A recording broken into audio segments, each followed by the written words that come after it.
हमें तो फिर देखने का तो देखिए पढ़ाना है ना मैं क्लास तो आप उसको डाल बटन दबा दीजिएगा आंसर बन जाएगा।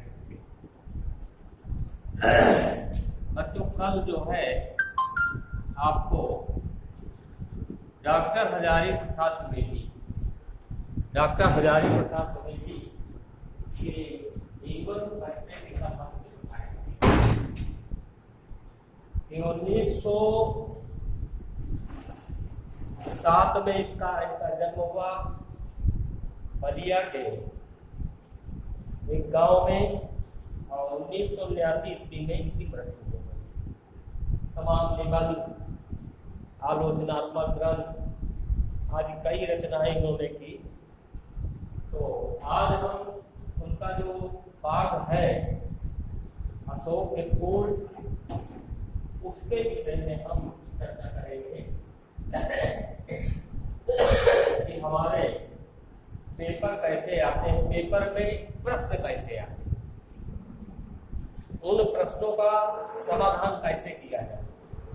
जो कि पहले की जो व्यवस्था थी उसके अंतर्गत अब आपको संकेत, संदर्भ, प्रसंग, व्याख्या, साहित्यिक सौंदर्य ये नहीं करना। उसके लिए एक गद्य खंड रहेगा, उस गद्य खंड के 5 प्रश्न रहेंगे, 5 प्रश्न के क्रमशः आपको उत्तर देने। तो बहुत आसान किया हो गई और ये 2-2 नंबर का एक होता है, 10 नंबर का इस तरह से होगा। तो आइए भी आज उसी में जो है अशोक के फूल है। आप लोगों को करना क्या होगा, इस पाठ को या कोई भी पाठ ले लीजिए, चाहे वो काव्य में हो या गद्य में हो, उसको निरंतर जो है आपको पढ़ना है। जब आप कई बार पढ़ेंगे उसे, जैसे पाठ दिया गया अशोक के फूल, डॉक्टर हजारी प्रसाद द्विवेदी इसके लेखक है, कौन है? डॉक्टर हजारी प्रसाद द्विवेदी लेखक, डॉक्टर हजारी प्रसाद द्विवेदी। अब ये इसके लेखक जो निबंध है अशोक के फूल, उसको आप बार बार पढ़ेंगे, यानी कई बार उसको पढ़ना है। जब आप पढ़ेंगे तो जो गद्य खंड होगा आपको दिया जाएगा, उसी गद्य खंड के अंदर उसी से 5 प्रश्न बनाए जाएंगे। 5 प्रश्न बनेंगे, उन 5 प्रश्नों के उत्तर आपको जो है उसी गद्य खंड से छांटने। तो कितना कम से कम हमको लिखना पड़े और उसका उत्तर हमें विलंब न लगे, हम उसका उत्तर तुरंत उससे जो है निकाल दें। तो इसके लिए बच्चों करना क्या है, आपको उस पाठ का अध्ययन करना, उस पाठ को पढ़ना। उस पाठ को पढ़ने से जब आप 1 बार 2 बार कई बार पढ़ेंगे, जैसे पेपर पढ़ते हैं उसी तरह उसको मन लगाकर पढ़िए। पढ़ने पर वो आप इसके विषय में, पाठ के विषय में जानेंगे। अशोक के फूल की जो निबंध दिया गया अशोक के फूल, उसके अंतर्गत है क्या चीज, इसके लेखक कौन है, उन्होंने किस विषय पर प्रकाश डाला है, आदि जानकारी प्राप्त करने के लिए हमको उस पाठ का बार बार अध्ययन करना। अब आइए प्रश्न अभ्यास।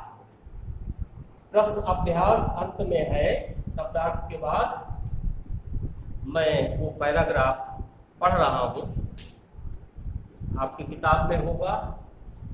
अगर दूसरे प्रकाशन की किताब है जो मेरे पास है, इसके अलावा, तो आप जो है उसी गद्य खंड से उसको छांट लीजिए और प्रश्न मैं बोल रहा हूँ उनको लिख लीजिए, उनके उत्तर उसी में है।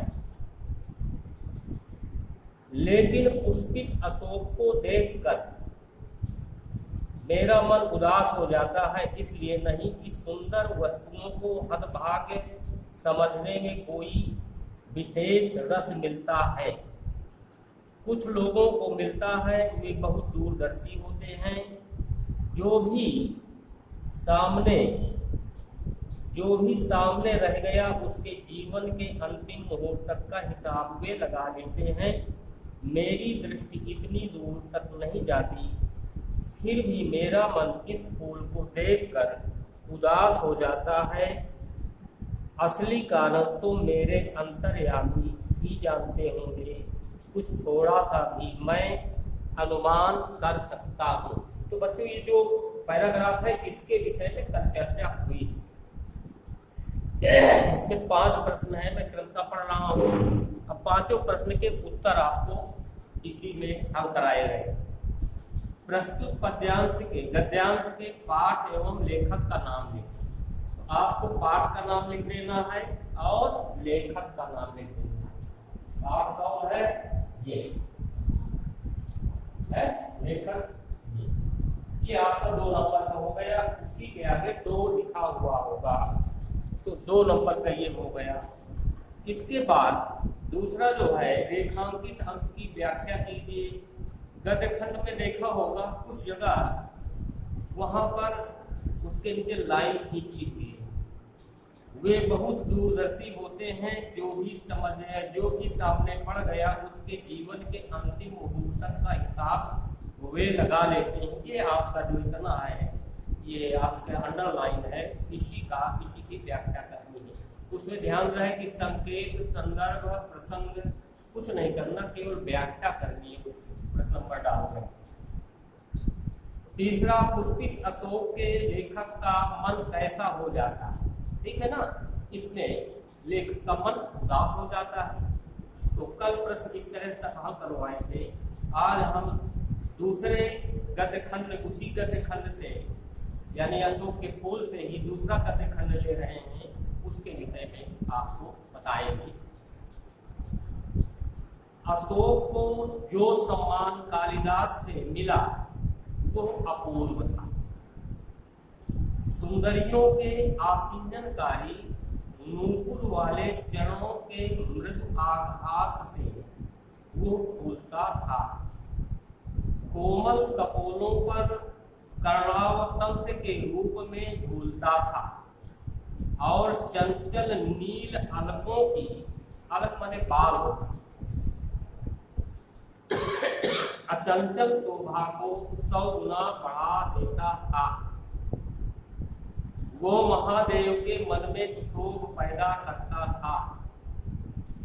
मर्यादा पुरुषोत्तम के चित्त में सीता का हम पैदा करता था और मनोजन्मा यानी कामदेव को कहा गया है, देवता के एक इशारे पर कंधों पर से ही फूट उठता था।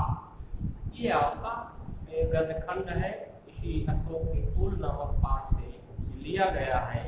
अब इसमें 5 प्रश्न फिर इसमें बने, इन्हीं 5 प्रश्नों के उत्तर हमको देने हैं और इन प्रश्नों के उत्तर कहाँ हैं?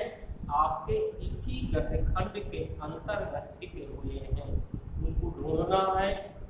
ढूंढने की सबसे आसान प्रक्रिया है कि उस गद्यनिबंध को बार बार पढ़ा जाए।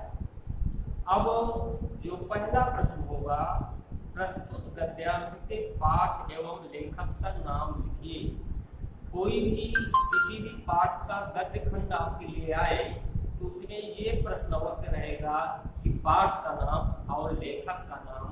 जैसे कि पहले आपको संदर्भ लिखना पड़ता था, उसकी जगह इस तरह के प्रश्न आने लगे। तो लिखा हुआ है पाठ का नाम अशोक के फूल, लेखक डॉक्टर हजारी प्रसाद द्विवेदी, 2 नंबर का हो गया। दूसरा है रेखांकित अंश की व्याख्या कीजिए। रेखांकित अंश इस गद्य खंड में अशोक को जो सम्मान कालिदास से मिला वो अपूर्व था, इसकी केवल व्याख्या करनी है, मात्र व्याख्या करनी है और उसमें कुछ नहीं करना है। तीसरा प्रश्न, नारी के कोमल कपोलों पर कर्णावतंस के रूप में कौन झूलता था? ध्यान दीजिए, नारी के कोमल कपोलों पर कर्णावतंस के रूप में कौन झूलता था? कर्णावतंस का मतलब कान में। तो सुंदरिया जो है पुष्पों को अपने कानों में भी लगाती है, गले में पहनती है, और इसके बाद बालों में, अलग कहते हैं बाल को, यानी अलग माने बाल, वहां भी लगाती है। देखिए अब इसमें सुंदरियों के आसिंजनकारी नूपुर वाले चरणों के मृत आघात से वो बोलता था। आपका प्रश्न है, नारी के कोमल कपोलों पर कर्णावतंत्र के रूप में कौन झूलता था? तो वह चंचल अलकों की चंचल शोभा को बढ़ा देता था और 100 गुना बढ़ा देता। तो इसमें आपको उत्तर देना है, नारी के कोमल कपोलों पर कर्णावतंत्र के रूप में कौन की जगह पर अशोक के फूल, अशोक फूलता, यानी अशोक में जो फूल होते हैं वो फूल सुंदरिया जो है अपने ये कानों में सुंदरता के लिए, शोभा के लिए लगाते हैं। यही क्योंकि अशोक के फूल के विषय में पूरा दिया हुआ है।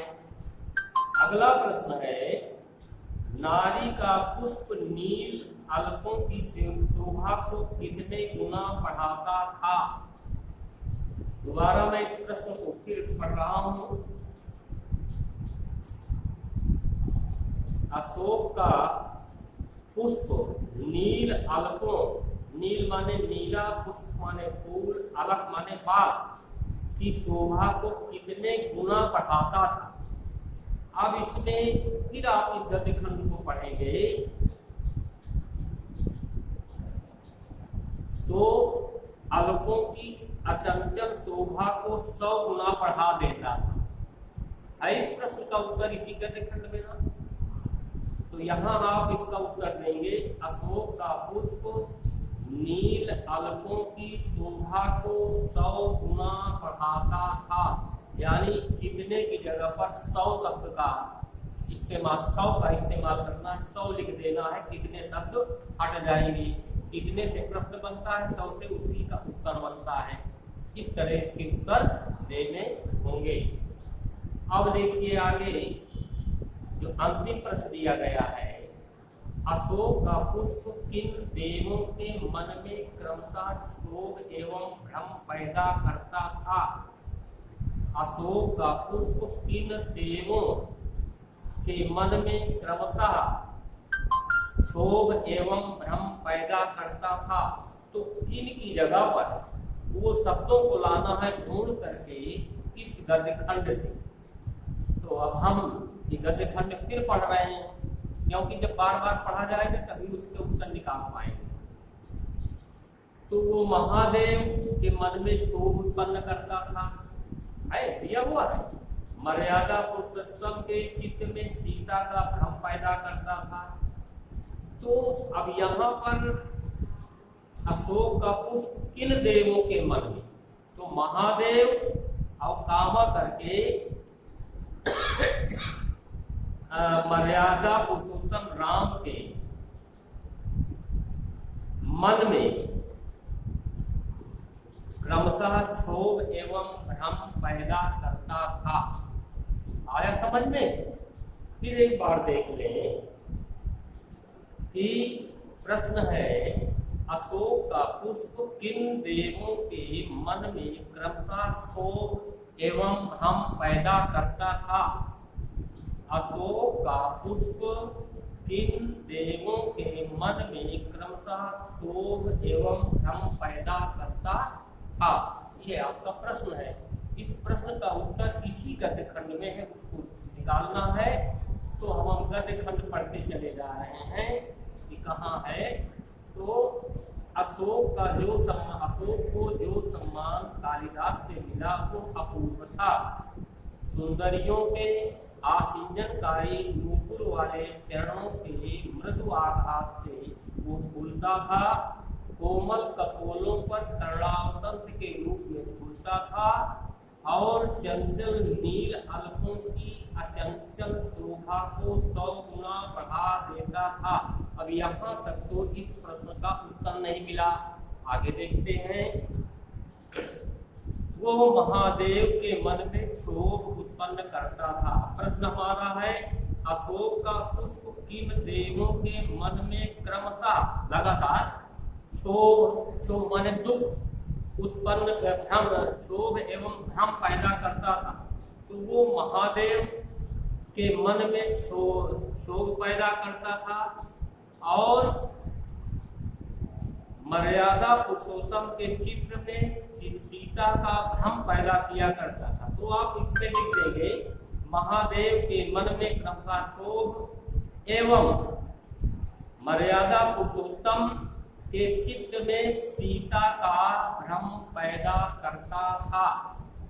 अगर समझ में, फिर एक बात सुन लें कि अशोक का प्रश्न है, अशोक का पुष्प किन देवों के मन में क्रमशः क्षोभ एवं भ्रम पैदा करता था। अब इसमें दो चीजें निकल करके आ रही हैं। पहली बात तो मन में क्रमशः क्षोभ, इसके बाद है भ्रम। तो इसमें क्षोभ जो पैदा करता है वो महादेव के मन में क्षोभ पैदा करता था।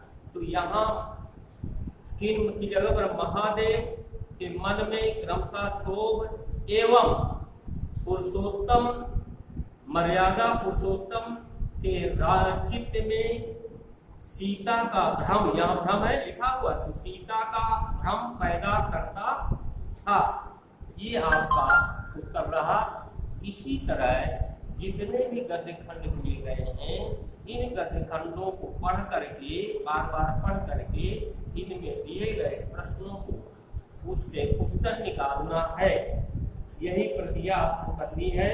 और ये प्रक्रिया गद्य खंड में प्रत्येक निबंध के में अंत में प्रश्न अभ्यास दिया गया है। तो पाठ पढ़ें, इसके बाद प्रश्नों को पढ़ें, बार बार